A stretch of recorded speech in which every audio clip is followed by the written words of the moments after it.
তো কয়েকদিন আগে আপনারা বেসিক কম্পিউটারের টাইপিং পার্ট যেটা মাইক্রোসফট ওয়ার্ড সেটা কিন্তু মোটামুটি শেষ করে ফেলছে। টাইপিং সম্পর্কে আপনাদের কারো কোনো সমস্যা কিন্তু নাই। তারপর থাকলে আপনারা কোশ্চেন করতে পারেন। কারো কোনো সমস্যা আছে? আচ্ছা, এখন আপনারা যে কাজগুলো শিখবেন সেটা হচ্ছে মাইক্রোসফট পাওয়ার পয়েন্ট প্রেজেন্টেশনের কাজ।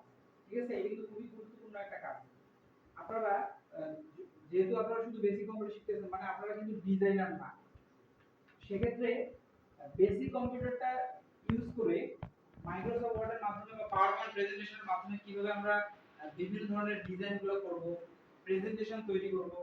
যেমন আপনারা সবাই স্কুল কলেজে পড়েন, দেখতে পাবেন যে বিভিন্ন ধরনের প্রেজেন্টেশন কিন্তু স্কুলে জমা নেয়, কলেজে জমা নেয়। ঠিক আছে? এই প্রেজেন্টেশনগুলো কিভাবে তৈরি হয়? এই প্রেজেন্টেশনগুলো কিন্তু এই সফটওয়্যারের মাধ্যমে তৈরি হয়। এই সফটওয়্যারটার নামই হচ্ছে মাইক্রোসফট পাওয়ার পয়েন্ট। ঠিক আছে? এখানে বিভিন্ন প্রকার ডিজাইন আছে, বিভিন্ন প্রকার টেমপ্লেট আছে, ফরম্যাটগুলো অটোমেটিক এখানে তৈরি করা আছে। আপনাদেরকে এখানে মাথায় ঘামাইতে হবে না।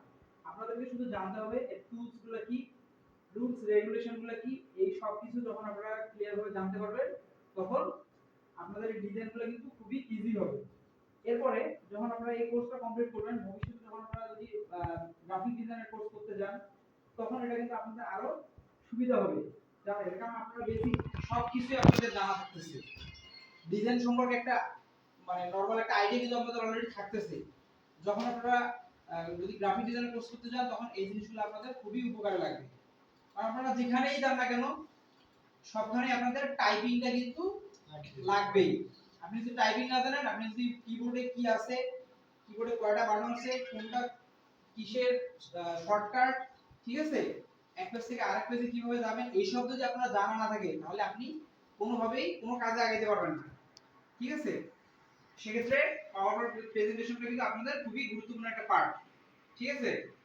তো পাওয়ার পয়েন্ট প্রেজেন্টেশন মধ্যে আপনারা সবাই নিজেদের ড্যাশবোর্ডগুলো দেখেন, কম্পিউটারের স্ক্রিনে দেখেন। এখানে প্রথমে কি আছে, যে টুলস বারগুলো আছে, মেনু বারগুলো আছে, এই মেনু বারগুলো সম্পর্কে দেখেন।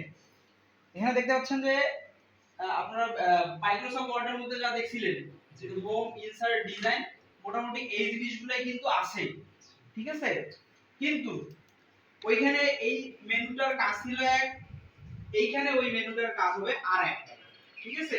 ওইখানে শুধুমাত্র টাইপিং এর ক্ষেত্রে ছিল আমরা একটা ওয়ার্ড কিভাবে টাইপ করব, কিভাবে বোল্ড করব, সেই ওয়ার্ডটার ব্যাকগ্রাউন্ডে কি কালার ইউজ করব,